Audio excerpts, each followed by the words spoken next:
So building trust online. When you build trust online, the biggest thing is just, first off, is being there. So there's a place where someone can learn about your service. You know, they always say people buy from people they know, like, and trust, right? So the first thing is having a place where they can find you.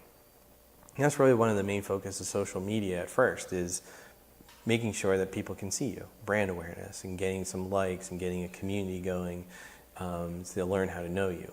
How do you get them to trust you, right? That's a question we get quite often, is like, how do we develop this trust that people are going to choose us over XYZ, or go to our restaurant over the one across town, or whatever the case might be? The trust factor comes in with developing a handful of things. One, you're true to your word.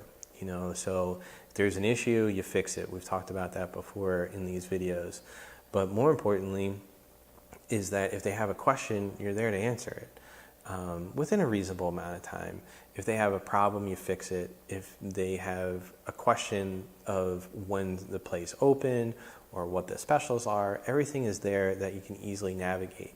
A lot of times, with especially small businesses, they throw something up and they don't really check off the major boxes that they would do normally for whatever reason. I don't know whether it's just because it's the internet. They fill out a Facebook profile or Twitter profile or Instagram profile, and they fill it out with like 60% of the information, where there is a place for your hours, there is a place for your phone number, there is a place for an about section. And people use social media sites for validation of where they're going to go.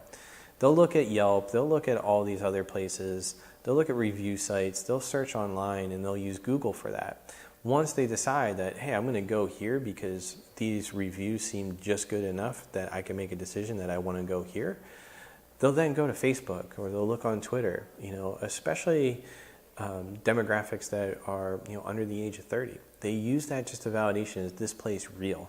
Especially if they're in areas that they've never been into.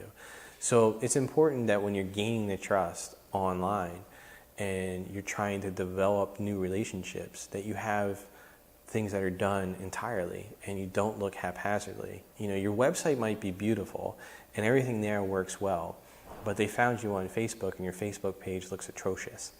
So that trust is already violated a little bit. And those are the types of things that when we work with clients, we want to make sure we take them through that entire checklist. Make sure that they start to build those pieces of trust that are just in the pieces that are missing first. Then you can develop the content, and the content should further that trust, should further that relationship, so that people are ready to buy. You know, literally when they're ready to buy, they trust you.